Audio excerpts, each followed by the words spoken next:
근데 하나만 네. 붙일 필요가 있는 것 같아요. 이게 여론조사 공포 금지 기간을 일주일을 해놨어요. 선거일 전에 일주일을 해놨는데 이게 과연 옳은 거냐. 이렇게 해놓은 거는 이른바 밴드웨건 이펙트라는 것 때문에 이제 앞선 후보에게 몰리는 경향 또는 뒤떨어진 후보는 지지자들이 포기를 해버리는 사태 이런 것들이 우려되기 때문에 막아놓은 건데 약간 묘한 게요. 이제 언론과 정당들이 국민을 상대로 작전을 해요. 그러니까 이 정보 불균형. 유권자는 모르고 선수들은 알아요. 그리고 중계방송하는 해설자와 캐스터도 알아. 유권자만 몰라. 그러면 이것이 과연 합리적인 거냐 이게. 그러니까 선거 판세를 이제 정당들은 알고 있죠. 그리고 언론들도 알고 있죠. 그러니까 이거를 노골적으로 말을 못하니까 은근히 녹여가지고 이렇게 얘기를 하는데 거짓말을 해도 그게 거짓말인 걸 알 수가 없어요. 그러니까 지금 이제 거대한 두 정당이 하고 있는 걸 보면 지금까지 어떻게 하냐 하면 이제 더불어민주당은 지역구 130석이 목표다. 그러다가 130석은 할 수 있을 것 같고 플러스 알파를 위해 노력 중이다. 그 정도 얘기를 해요. 그 다음에 미래통합당은 이제 뭐 130석이 목표다. 그렇지만 그보다 약간은 줄어들 수도 있지만 또 막판 변수가 많기 때문에 우리는 열심히 한다. 그렇게 얘기를 하니까 정말 선거가 팽팽한 건가? 시민들은 그런 뉴스를 보면 이 선거가 정말 팽팽한가 봐. 그렇게 생각할 수 있는데 사실은 아닐 수도 있는 거죠. 그러니까 이게 이 선수들만 관계자들만 정보를 알고 주권자인 시민들은 모르게 해놓고 그리고 이 정보 불균형 혹은 정보 격차를 이용해서 작전을 편단 말이에요. 국민들을 대상으로. 이거는 저는 좀 이상하다. 전적으로 동의해요. 제가 사실은 이 말씀을 드리고 싶어서 이 얘기를 꺼냈던 건데 그러니까 유권자로서 여론조사를 대할 때 저는 두 가지 마음의 자세가 필요하다고 봐요. 첫 번째는 그냥 참고만 하자는 거예요. 그러니까 여론조사 때문에 투표를 하러 가거나 안 가거나 이렇게 하지 말고 여론조사는 맞기도 하지만 틀리기도 하니까 실제로 선거행위라는 것은 주권자 개개인이 투표장에 가서 자신의 의사를 표현해 줄 때 비로소 현실이 되는 거니까 여론조사가 어떠하든 이 정치와 정당과 후보자에 대한 나의 판단 이것을 반드시 투표장에 가서 표현을 하셔야 된다. 이게 첫 번째고요. 두 번째는 그래도 참고는 해야 되니까 참고를 할 때 지금 변호사님 말씀하신 것처럼 시계열 데이터를 볼 때는요. 한 회사 거를 보셔야 돼요. 그러니까 여러 회사의 조사들을 섞어서 시계열 데이터로 나온 이런 것은 보지 마세요. 믿지 마세요. 그거는 회사마다 조사 기법이 다 다르고 한 번 묻냐 한 번 더 묻냐에 따라서 부동층의 규모가 왔다 갔다 하기 때문에 그럼 갤럽이면 갤럽, 리얼미터면 리얼미터, 뭐 한국 리서치면 한국 리서치 같은 회사가 지속적으로 같은 방식으로 조사하는 데이터만 보고 흐름이 대충 이렇구나. 이 정도 참고하시면 현명하지 않을까. 근데 이제 그 조사와 관련돼서 여론조사 이제 행간을 읽는 시간, 그러니까 여론조사 이면에도 숨겨진 민심을 저희가 분석을 해드리겠습니다. 왜냐하면 우리도 망할 수 있기 때문에. 우리 정치합시다도 지금까지 여론조사 가지고 계속 석 달 동안 얘기했고 오늘도 얘기하는데 우리 몽땅 망할 수도 있어요. 그래서 미리 제가 미리 양해를 구하는 거예요. 아니 내가 지난주까지 대충 세분이 하시는 말씀 들어보니까 딱 망하게 되겠다. 아니 진짜 그럴 수 있어요. 그렇지만 저는 안 망한다의 한 표. 두 쪽에 계신 분들의 희망사항이에요. 아니 희망사항이 아니고 그러니까 자료가 그렇다는 거예요. 자료가 그런데 그게 그 20대들은 역사적 경험을 공유하지 않은 세대여가지고요. 결착도가 원래 약해요. 그러니까 지금 우리가 이제 지난 넉 달 동안 봐온 데이터를 쭉 세대별로 보면 그리고 젠더 기준으로 보면 문재인 정부와 민주당에 대한 가장 확고한 지지층은 30대 여자, 40대 여자, 40대 남자예요. 여기가 제일 뚜렷합니다. 그리고 이제 20대는 여성 유권자의 지지는 확고해요. 근데 남성 유권자의 지지는 그보다 훨씬 못해요. 이게 이제 여러 가지 원인이 있을 텐데 지금 변호사님 말씀하신 것들도 하나의 원인이 될 수 있는데요. 과연 이것을 무너졌다고까지 표현할 수 있느냐? 근데 좀 이게 약해졌다. 저는. 무너졌다고 얘기하는 거는 예. 그러니까 이제 우리 변호사님은 못 믿으시는 거예요. 수가 믿고 싶지 않으니까. 없어요. 그러니까 이제 이게 정보 편식인데요. 제가 죄송한 말씀인데 변호사님 좀 넓게 보셔요. 나는 딴 거는 몰라도 그런 그러니까 어떤- 그런 모욕적인 말은 하지 마세요. 제가- 확정 편향은 우리나라 좌파들이 버리시지. 제가 적어도 우리 같은 보수 우파들은 확정 편향은 안 합니다. 그러니까 이제 그게 변호사님하고 저하고 차이인데 저는 우리는 항상 보기 싫은 것도 다 봐요. 항상- 보기 싫은 것도 다 듣고. 안 들으시잖아요 지금. 우리 유판서는 제가 좀 말 좀 하려고 그러니까 안 들으시잖아요. 내 할 말 하고 나서 다 들어. 다 하셨잖아요 지금까지. 제가 좀 시작하니까 또 끊고 드셨잖아요. 지금 안 들으시는 증거예요. 우리 좌파의 버릇이야. 그러니까- 우파의 버릇이 안 되니까. 그러니까 제 말씀을 좀 들어보세요. 듣고 그 있습니다. 화내시지 말고. 바로 왜네? 저는 제가 확정 편향에 혹시 빠지지 않나 늘 경계합니다. 아니지. 근데 변호사님은 그거 안 하시는 것 같아요. 유판서 최근에 하는 것을 보면 아니 내가 적어도 그러니까 좀 들어보세요. 적어도 확신하기로는 유판서는 조국 사태 있고 나서부터는 확정 편향이야. 그러니까 좀 일단 좀 들어보시라니까. 일단 좀 들어보는 걸로. 네. 네. 네. 500원이라도 내놓고 그런 얘기해. 일단 좀 들어보시라니까요. 네, 그렇게. 그러니까 저도 이제 보수 쪽에서는 저 그래프가 되게 보기 싫을 거예요. 못 믿겠고. 저는 보기 요즘 싫지는 않아요. 제가 아주 보기 좋아하는 싫지. 그래프가 두 개가 있는데요. 이제 하나는 그 신규 확진자 발생 그래프요. 또는 전체 확진자 그래프요.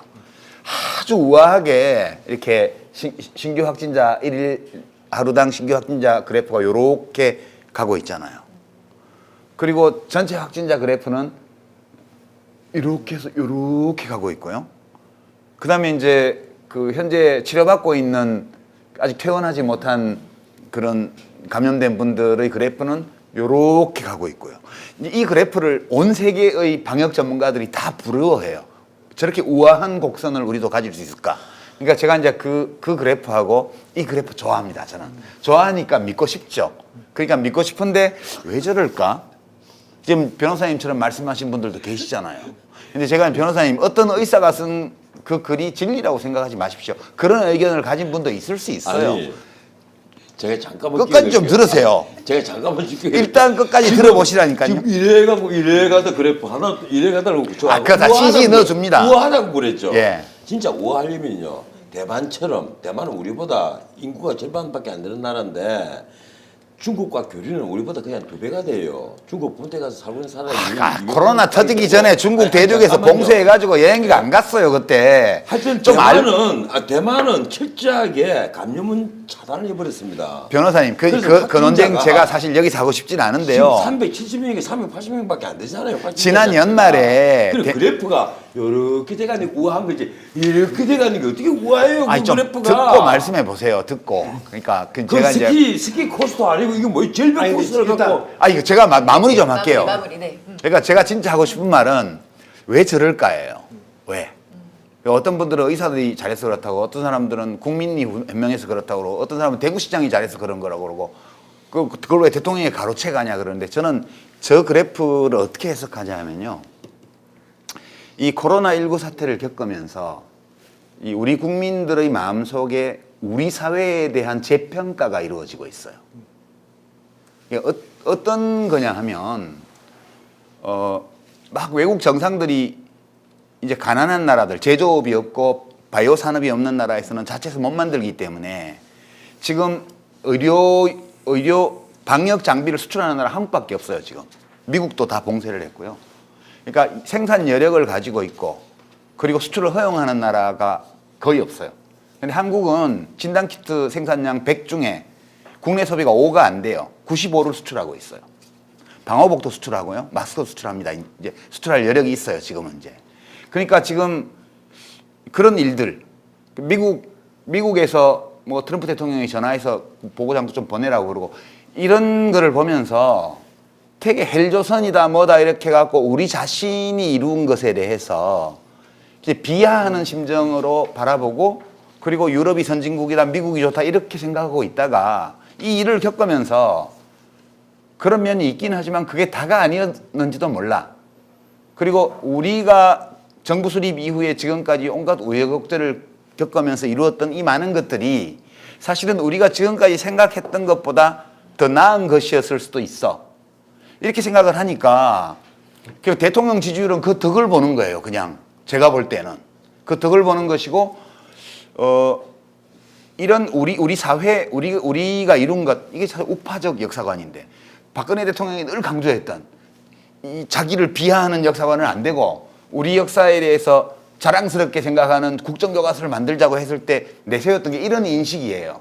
이런 인식이 자라나면서 그렇게 생각이 바뀌게 되니까 당연히 현직 대통령이 잘하는 걸로 보이는 거예요. 좀 너그러워지는 거예요. 대통령에 대해서. 그래서 제가 올라가는 거고요. 나중에 우리가 보겠지만 대통령 국정운영 평가 잘했다 못했다가 이렇게 벌어지는 것처럼 더불어민주당이라는 집권당과 제1야당인 미래통합당의 지지율 격차도 저거보다는 좀 더 완만하지만 동조 현상을 쭉 보여와서 지금 우리 데이터에서는 좀 그럴듯하지 않습니까? 아니, 이게 지금 이게 그렇게 생각하신다는 거 이해를 해요. 제가 접수할게요. 접수하는데 땡전 뉴스와 문전 뉴스는 큰 차이가 있죠. 무슨 차이인데? 이제 땡전 뉴스는 땡땡땡 전두환 대통령은 이렇게 해서 첫 꼭지였어요. 그래서 땡전 뉴스잖아요. 그러니까 9시 KBS 같으면 9시 뉴스 시그널이 딱 나오고 끝나자마자 땡 하면서 전두환 대통령 나와서 그래서 땡전 뉴스잖아요.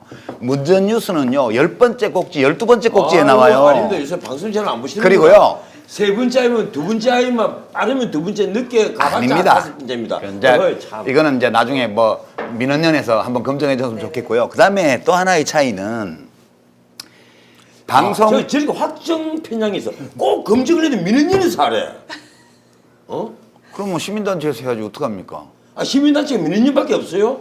그 언론단체는 그것밖에 없잖아요. 민원연에서 내 뉴스 6개월 하는데 76번 서적했더라 방송위원회다가 전현식 잡아 죽여야 된다고. 내 근데 한 번도 심의 대상 안 됐어.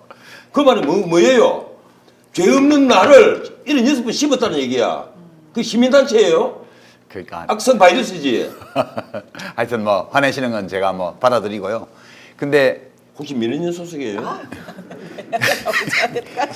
지금 이 외신의 유통 과정을 보면요. 국내 언론 보도는 그렇게 많지 않아요. 제가 느끼기로는 별로 많지 않고 지금 어떤 식으로 이 뉴스가 유통이 되냐 하면 이제 오늘 우리가 녹화하는 날 아침에 슈피겔 이제 아직 인터넷판에는 기사가 뜨지도 않았어요. 제가 오늘 들어가 보니까 슈피겔의 그 유령 도시 그래서 이제 뉴욕하고 그다음에 한국하고를 앞뒤로 기사를 배치를 해서 상당히 많은 양의 기사를 썼어요. 썼는데 그거를 독일에 사는 교민이 요지를 번역해 가지고요. SNS로 바로 날려요. 그게 다 퍼지고 나서 한참 지나서 언론에 보도가 되거든요. 지금요.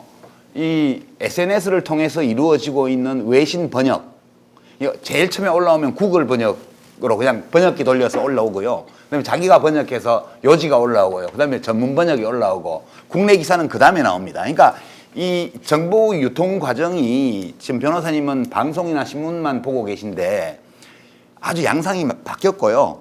그다음에 뭐 그렇게 우리가 그 세계적으로 코로나19 때문에 그 많은 사람들이 죽어나가는 이 마당에 우리가 만든 진단키트를 그 가난한 나라에 무상 지원을 하거나 부자 나라에 판매하는 거 이런 건 좋은 거죠. 좋은 뉴스를 내보내는 게 뭐 잘못은 아니죠. 그래서 제가 왜 먼저 여쭤봤냐면 변호사님이 심정을 저는 공감은 해요. 지금 보면 이제 나쁘게 표현하면 대통령이 관권 선거를 하고 있다 이런 표현도 이제 야당에서는 하고 있죠.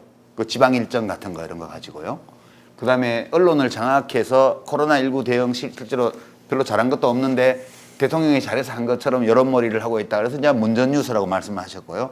저는 이제 보수의 시각으로 보면 이제 우라통이 날 수 있다고 봐요. 입장을 바꿔놓고 생각해 보면 우라통은 나는 게 아니고 터집니다. 우라통이 바꿀게요. 우라통은 나는 게 아닙니다. 우라통 울화가 치밀 수 있다 이렇게 저는 생각을 해요. 근데 되게 흥미로운 게요. 지금 코로나19 사태가 발생하고 지금까지 이렇게 보면 정치는 생물이다 그런 뭐 오래된 그런 진부한 격언이 있긴 한데 저는 이제 선거는 동력학이다 그렇게 보거든요. 그러니까 집 짓는 거하고 달라요.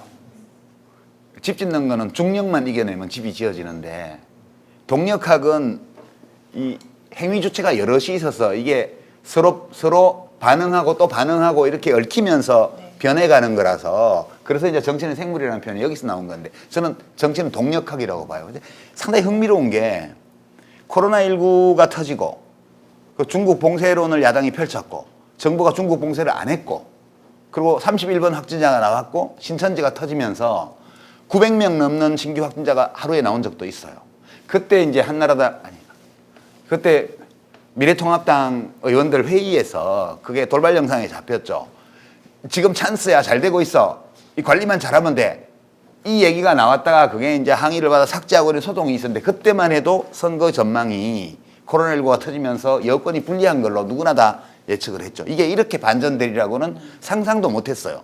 근데 이렇게 코로나19가 국제 비교가 되면서 이런 반전이 일어났고 두 번째는 이게 너무 심각한 사태이기 때문에 박 대표 아까 말씀하신 것처럼 대통령이 막 다녀도 그게 별로 이상하지 않은 상황이 돼버렸어요. 그리고 돈을 막 그냥 돈을 준다고 이렇게 정부가 얘기를 하고 여당이 공약을 해도 국민들이 반기는 상황이 돼버렸어요. 그러니까 저거를 관권 선거라고 본다면 볼 수도 있을 사안인데 네. 국민들의 수용성이 굉장히 높으니까 그렇게 공격을 해도 안 먹히는 거예요. 그래서 제가 우라통이 터지겠다. 이게 야당이 되게 어려운 선거예요, 지금. 저는 사실은 우리 정치합시다 1회 시작할 때부터 이 선거 어려운 선거라고 계속 야당이 어려운 선거라고 얘기를 했어요. 왜냐하면 구도도 불리하고 그다음에 인재영이 그때 우리 막 방송 시작할 때 되고 있을 때 인물도 밀리고 이제 이슈는 좀 유리한데 그거를 자기 걸로 잘 못 만든다. 그래서 지금 이게 굉장히 야당이 좀 더 어려운 선거라는 입장을 처음부터 취했어요. 최근 와서 상황을 이렇게 보면 야당이 진짜 선거를 하기 어려워요. 안 그래도 지금 어려운데 국정 지지율은 올라가지. 정당 지지율 격차는 안 좁혀지지. 거기다가 사고까지 나. 막 막말해가지고 막 후보 공천 취소하기 위해서 제명하는 사태가 생기고 그거 가지고 제명이 된다 안 된다 싸움 나고 뭐 엉망이에요, 엉망. 그러니까 안 그래도 환경도 어려운데 또 대통령이 뭐 검역소 뭐 그다음에 구미공단 이런 데 막 다니셔도 지금 코로나19 때문에 지금 비상시국이니까 대통령이 다니시는 걸로 국민들이 이해하는 분위기고요. 평소 같으면 저렇게 막 현금을 막 지원한다 그러면 비판적 여론이 되게 높을 것 같은데 6대 3으로 말하자면 찬성이 많고 이런 상황이니까 야당이 힘을 쓰기가 되게 어려운 선거는 맞아요.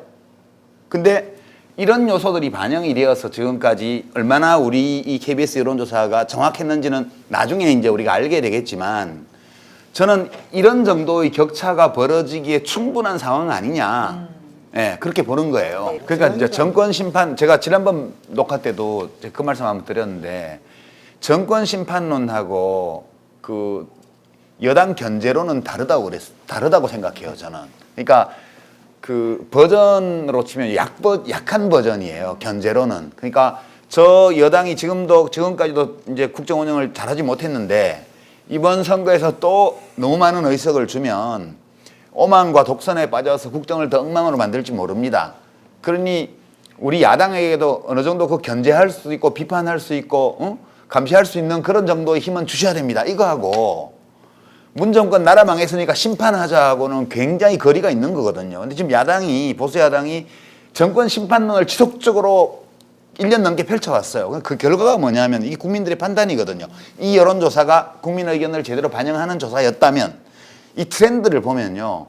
이 야당의 그 구호에 찬성하지 않는 유권자가 점점 더 많아진 거예요, 지금까지. 그리고 좀 이따 우리가 보게 되겠지만 정당 지지율도 마찬가지의 그래프를 보이고 있어요. 저는 누가 옳고 누가 그런지는 모르죠. 우리 인간은 진짜 확정적인 진리를 알 수는 없으니까요. 근데 선거라는 건 기본적으로 마케팅과 비슷해서 시민들이 인식하고 인지하고 원하는 걸 해주는 경쟁이잖아요. 유권자들의 호감을 사기 위해서 그 싸우는 거지 싸우는 것 자체가 목적은 아니잖아요. 근데 이 보면 저는 야당이 기본 흐름을 놓쳤다. 민심을 못 읽었다 그렇게 봐요. 저는 이제 하나씩 보면 김대호 후보의 발언 중에 소위 이제 그 고령층을 폄하했다는 그거는 저는 이제 변호사님 말씀에 동의해요. 그 말의 취지가 장애인 시설 따로 노인 시설 따로 이렇게 만들기보다는 모두가 함께 사용할 수 있는 그런. 옛날에 얘기했잖아. 예, 제가 늘 주장하던 저도 거예요. 그건 동의해요. 예. 60대 예. 되면 근데 이제 그것 그렇고 그다음에 이제 3, 40대가 생각도 없고 뭐 논리도 없고 뭐 감정이다. 이거는 막말은 아니에요. 그냥 그 김대호 후보의 그 젊은 세대에 대한 판단을 얘기한 건데 기분 나쁘게 한 거죠. 유권자들을. 그래서 이제 기분 나쁘게 했기 때문에 후폭풍이 을 줄이기 위해서 제명이라는 극단적인 조처를 이제 미래통합당이 했던 거라고 보고요. 이제 그거는 막말은 아닌데 선거 때는 유권자의 호감을 사야 되잖아요. 내가 혹시 이 선거운동을 할 때 이제 어르신들은 반겨주고 이제 명함도 받아주고 이렇게 하는데 젊은 30, 40대 유권자들이 면전에서 막 듣기 싫은 소리를 하고 명함을 안 받고 뭐 인사해도 번쩍만쩍하고 이러면 서운하고 그렇겠죠. 그런데 그거를 이제 후보자는 감당해야 되는데 그걸 이제 터뜨려 버린 거 이런 것들이 당에 해를 주니까 그렇게 했다고 보고요. 차명진 후보가 얘기한 거는 그거는 원래 할 필요도 없었고 그 맥락을 보면 또 해서도 안 되는 표현이에요. 그게 그러니까 그거는 정말 김대호 후보보다 훨씬 더 심각한 문제라고 저는 보고요. 그래서 이제 후보의 자질과 관련된 문제일 수도 있고 그래서 이제 근데 여하튼 유권자들을 기분 나쁘게 하는 말은 선거 때는 후보들이 하면 안 되는 거예요. 그런 거고 이제 변호사님 말씀처럼 여당도 이제 선거 때 정치적 공방을 벌이거나 이제 상대방의 메신저를 공격하는 이런 건 흔히 쓰는 방법이지만 그것도 좀 점잖게 해야죠. 그거. 저는 이제 지난주에 우리가 이 문제 다뤘어요. 근데 지난주하고 비교를 해보면 미래한국당은 그 자리에 있고요. 일주일 사이에. 그다음에 열린민주당은 살짝 올랐고요. 더불어시민당이 2.4% 꽤 많이 올랐어요. 그리고 정의당이 2% 올랐죠. 이제 이것이 하나의 트렌드라고 가정을 하면 무엇이 저걸 저렇게 움직였을까? 트렌드가 아니라니까. 두 가지 이제 일주일 사이에 있었던 일. 하나는 더불어시민당이 저렇게 뚝 떨어진 거는 여론조사 기법 변화와도 관계가 있어요. 처음에는 민주당이 뭐 등등과 만든 비례연합정당, 더불어민주당 이렇게 문항에 넣었다가 그걸 딱 빼버리니까 이 인지도가 부족해요. 더불어시민당은. 그래서 팍 떨어진 거거든요. 그랬다가 민주당 쪽에서 캠페인을 세게 했어요. 그 열린민주당하고 거리를 유지를 하면서 이제 특히 이해찬 대표는 후보가 아니기 때문에 마음 놓고 이제 더불어시민당 운동을 해준 거예요. 그쪽도 홍보를 강화했고요. 저는 더불어시민당이 더 오르리라고 봐요. 그래서 지난주에도 제가 그렇게 예측했는데 자유한국당하고 더불어시민당이 자유한국당이 아니라 미래한국당하고 저기 잘못됐다. 미래한국당하고 더불어시민당의 지지율이 비례득표율이 거의 비슷하게 나오리라고 봐요. 그렇게 보고요. 그다음에 이제 열린민주당은 저거보다는 좀 더 올라갈 거라고 보고요. 끝에 가면서. 왜냐하면 저 미결정층에 아직도 태조 결정 못한 사람들이 많아요. 저 열린민주당하고 더불어시민당 사이에. 그래서 더 가리라고 보고요. 정의당이 왜 오르냐 하면 여론조사 때문이에요. 지금 이제 선거구별 여론조사가 정당 지지율 말고 전국 평균. 선거구별 여론조사가 쫙 나오는데 수도권에서 민주당의 강세가 적어도 여론조사가 전반적으로 맞다면 두드러지고요. 그 다음에 충청 지역에 그 원래 이제 미래통합당이 우세한 걸로 돼 있던 데가 접전지로 변하는 데들이 지금 여론조사에 많이 나왔고요. 요 최근에. 그 다음에 부산하고 이쪽 낙동강 벨트 경남 지역, 경남 그 동부 지역이요. 이쪽도 지고 있던 데들이 접전으로 변화가 이런 데들이 늘어났어요. 그렇게 되면서 민주당 쪽의 이제 이야기도 130석은 무난한 것 같고 플러스 알파를 위해서 노력 중이다. 이렇게 나오니까 선거 판세가 보니까 지역구 선거에서 민주당이 훨씬 유리한 것 같다. 이렇게 여유가 생겼어요. 이 비례 일당을 만들기 위해서 비례도 더불어시민당을 주겠다 하던 사람들 중에 가만히 보니까 그렇게까지 안 해도 될 것 같아. 그래서 민주당 지지층이 선거 결과에 대해서 안심하면 안심할수록 정의당의 득표는 늘어나는 구조예요. 우리 이 선거 구조가. 그래서 저는 정의당의 그 비례 득표율도 조금 더 올라갈 거라고 봐요. 저기서. 이게 제가 보는 두 가지 변수. 그런데 저는 이제 우리가 이제 선거 의석수를 전망하는 건 되게 힘든 일이에요. 잘못했다가는 망신 나거든요. 그래서 그래서 오늘 우리 가기 전에 마지막으로 얘기 한번 하고 갑시다. 아니 이제 그 뭐 우리 영화 투표를 대사 시작해서. 있잖아요. 이 손모가지 다 건다 이런 거 있잖아. 저는 그 계속 이 정치합시다를 우리가 이제 10차례에 걸쳐서 우리가 지식다방이랑 민심포차를 하면서 계속 제 머리에 안 떠나는 이야기 하나가 박성민 대표가 첫 회에서 해준 얘기였는데 팽팽한 줄다리기가 진행이 되고 있는데 실제 선거 결과가 나오면 모두가 경악할 만한 쪽으로 한쪽으로. 그러니까 이제 좀 더 구체적으로 말씀을 드리면 지금 언론을 통해서 나오는 여론조사, 그다음에 우리가 KBS에서 꽤 많은 샘플을 해서 5천 샘플씩이나 한 이제 이 조사, 이 모든 거를 볼 때 민주당이 이겨요. 이 조사가 맞다면 그냥 조금 이기는 게 아니고 아주 크게 이겨요. 이 조사가 맞다면 우리 KBS 총선 기획조사가 실제로 민심을 정확히 포착한 거라면 민주당이 그냥 어마어마한 압승을 할 거예요. 이게 틀려가지고 진짜 서울에서 뭐 49개 중에 뭐 30대 19라도 나온다. 또는 수도권 121개 중에 뭐 75대 뭐 45가 나온다.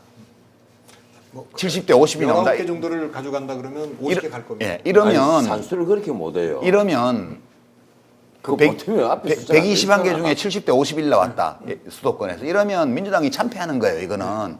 그럼 나머지 지역에서 어떤 선거 결과가 나오리라는 건 강원도, 경상도 다 충청도 뻔해요. 충청도까지. 그래서 이 우리의 조사가 민심을 정확하게 포착한 거라면 민주당의 압승이에요.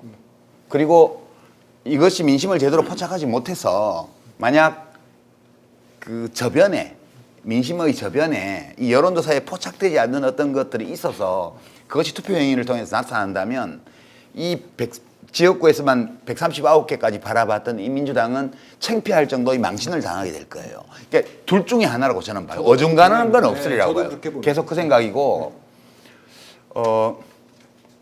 제가 이제 지금 이렇게 생각을 해보면 선거구별 여론조사를 꼼꼼하게 보기도 하지만 그냥 구도를 봐요. 구도를. 지금 국민의당이 없잖아요. 수도권에. 지난번 총선 때 수도권에서 국민의당 후보가 낙선한 후보들도 20%대를 다 득표를 했고요. 당선자도 한 명 냈고요. 그 와중에 민주당이 그만큼 서울에서요? 예, 서울에서 당선자 2명입니다. 두 명 냈구나. 예. 안철수하고 김성식이. 예, 안철수 씨도 있구나. 예. 그러니까 맞먹었다. 지금 김성식 의원만 생각을 하고 서울에서 두 사람을 당선시켰지만 수도권 대도시에서 낙선자들도 상당한 표를 획득을 했어요. 그렇죠. 그게 전부 뭐였냐 하면 호남의 압승과 연계된 표였어요. 그게. 그러니까 원래 안철수 씨가 이제 모으고 있던 중도 지지표에다가 호남을 압승한 데서 온 그 수도권에 그 연결된 민심 이 표를 모아서 이제 이긴 거거든요. 관악갑 같은 경우가 전형적인데. 관악구라든가 안산 같은데 부평 같은데 예. 이런 데는 저는 호남이 상당히 했다고 봐요. 김영환, 문정원, 예. 뭐 김성희. 근데 나머지 지역은 새누리당에서 이탈한 중도 보수 그것도 많이 더 많이 모였죠. 갔을 거라고 예. 봐서 근데 민주당한테 이득이었을 거라고 봅니다. 근데 그 변수가 없잖아요, 지금. 그 네. 맞대기래요. 제가 우리 동네에 선거 포스터가 붙었는데 후보가 딱 3명이에요. 그냥 더불어민주당 하나, 미래통합당 하나, 그리고 국가혁명배당금당 하나. 딱 3명밖에 없어요. 그러면 국가혁명배당금당 후보를 빼고 나면 둘이서 99%를 나누는 거예요. 그 이 굉장히 선거는 위험한 발언을 하십니다. 국가혁명배당금당을 왜 무시를 하세요? 무시한 게 아니고 선거 응급- 엄청난 영향을 미친데 그 선거법 위반이 된다니까. 공직선거법 위반이. 그럼 다시 얘기할게요. 그 후보가 3명이에요. 그러니까 이제 저 집권당하고 제1야당하고 또 이제 하는 작은 정당 하나하고 3개인데 대부분의 유권자들이 둘 중에 하나를 찍는 거예요. 그러니까 지금 서울 수도권 대도시의 선거 구도는 기본적으로 맞대결 구도예요. 그러니까 1%, 2%의 차이라도 그냥 all or nothing 게임이에요. 그래서 이 게임은 진짜 만약 이 여론조사대로 간다면 상상할 수 없는 결과가 올 수도 있고요. 그러면 이게 안 맞다면 모든 여론조사 기관들과 언론사들과 정당들이 낭패를 보는 그런 반대의 어마어마한 결과가 나오는 것 둘 중에 하나인데 저 희망사항은 전자로 가기를. 그러니까 저는 어쨌든 나왔을 때 우리 모두가 그냥 경악할 거라는 데 네. 동의합니다. 그러니까 수도권은 접전지가 많고요. 기본적으로 접전지가 많고 그리고 이제 접전지 중에는 이 향후 정치 일정이나 정치 상황 변화 혹은 대권 구도 뭐 이 정당 지형 변화와 연관되어 있는 후보들이 있는 데들이 있죠. 종로, 뭐 동작을, 광진을 뭐 이런 데들이에요. 근데 그거 보는 거지. 근데 전체적으로 보면 121곳의 수도권 선거구 중에서 민주당이 한 석이라도 지난번 총선보다는 더 할 거다. 이 흐름을 보면 네. 그렇게 보여요. 자, 강원, 제주를 묶어놓고 보면 네. 상당히 흥미로운 게요. 강원도는 지난번에 무소속이 한 석 있었지만 보수 무소속이어서 실제 1대 7이었어요. 1대 7. 원주에서만 한 예, 원주 을인가 거기 송기현 의원 하나만 민주당에서 당선이 됐고 7대 1로 민주당이 참패한 지역이에요. 강원도가. 근데 강원도의 선거구별 그 상황을 전에 2012년에는 전 의석을 다 가져가. 그렇죠. 새누리당이. 그 노무현 대통령 탄핵 때 치렀던 그 17대 총선 때도 조일현 의원 한 사람밖에 안 됐어요. 제 기억에는. 강원도는 경상북도나 거의 비슷했어요. 근데 지금 상당히 재밌는 게요. 우선 원주 갑을 여기는 민주당이 좀 여론조사상으로는 좀 경합 우세 내지 우세 이렇게 나와 있고요. 춘천은 찢어가지고 양구 하천하고 막 붙였는데 거기 갑을로 나누어서 붙였어요. 근데 여기도 지금 그 통합당이 미래통합당이 압도를 못 하고 있어요. 그게 무슨 뜻이냐 하면 영서지방의 대도시 있잖아요. 여기가 서울 경기도하고 교통이 좋아지면서 연결됐죠. 예, 인적 흐름, 물류 흐름, 정보 흐름이 수도권 쪽으로 붙었어요, 지금. 그래서 이 투표 성향에 굉장히 큰 변화가 4년 동안 일어난 것 같고요. 영동 쪽은 이제 7번 국도 통해서 경상북도하고 연결되는 지역이어서 여전히 생활상의 여러 가지 흐름이나 이제 이런 걸 보면 경상북도 북부 지역하고 통해요. 그래서 그쪽은 이제 통합당이 세고요. 그래서 강원도는 어찌 보면 거의 비슷한 선거 결과 3대 5 내지 강원도에서 아주 넓은 선거구 중에 하나가 석고 인양이에요. 속초, 고성, 인제, 양양. 여기도 지금 미래통합당 후보가 압도를 못하는 걸로 나타나요. 우세하긴 한데. 거기도 압도 못 예, 해요. 그래서 이 강원도가 지금 도대체 영서지방이 어떻게 된 거야? 네네. 저는 이렇게 지금 양상이 나타나려고는 상상도 못했거든요. 저는 수성갑에 관심이 많아요. 수성갑에 이미 승부가 났는데요, 뭐. 아니요, 저긴 접전 지역이에요. 저기는 접전 지역이고요. 그 3월 하순에 저 한 조사 여기 하나만 나와 있는데 최근 데이터를 보면 저기가 접전 지역이 됐어요. 지금 접전 지역이 됐는데 저는 김부겸 후보가 저기서 이제 또 당선이 된다. 그러면 약간 달라지리라고 봐요. 그렇죠. 이게 왜 달라지냐고 보냐면 대구에 지역구를 두고 있으니까 이 민주당의 핵심 지지층의 요구에 부합하는 그 어떤 정책 노선이나 행동을 하게 되게 어려웠어요. 근데 이제 이번에 되면 이 마지막이에요, 국회의원. 이제 대권 도전하는 거예요. 그래서 그렇게 선언도 했고.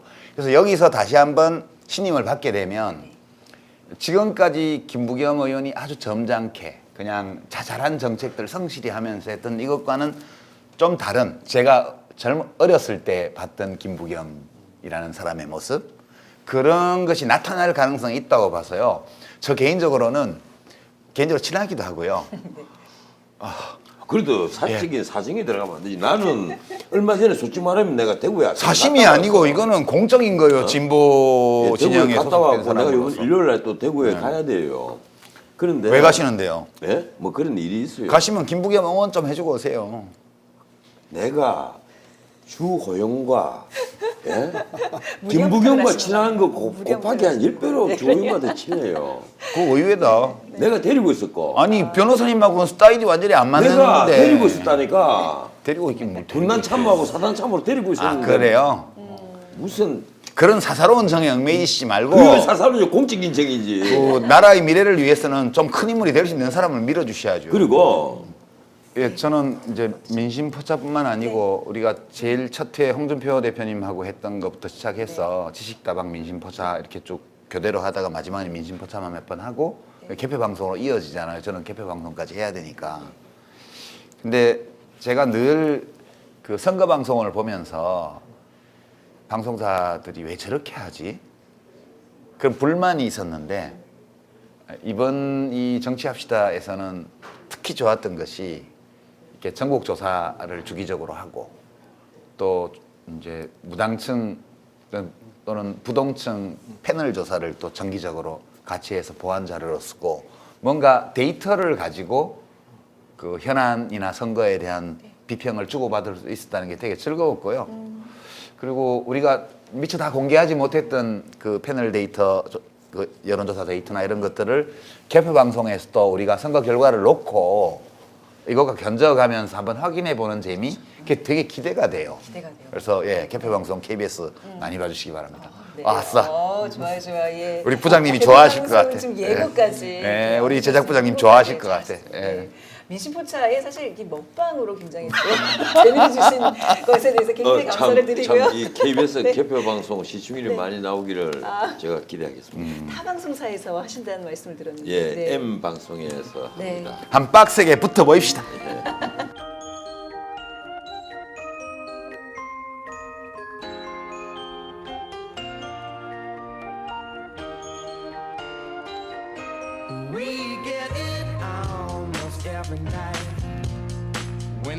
간판만 갈아놓고 주방장만 교체해놓고 메뉴표는 왜 옛날하고 똑같아?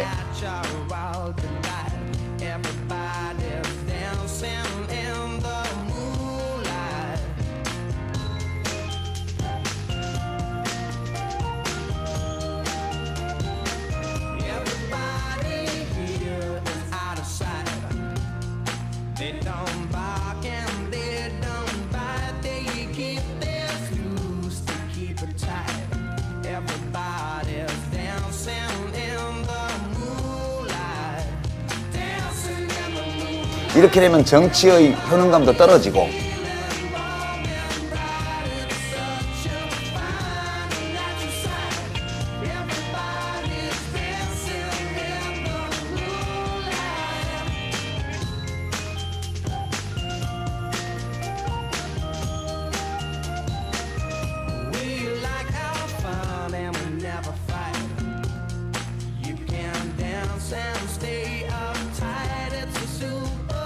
근데 최고소득 구간 같으면 반 넘게 토해내야 돼요. 그럼 내가 면세점 이하면 400만 원을 다 가지는 거예요. 그러니까 이 방식이 너무 간편하고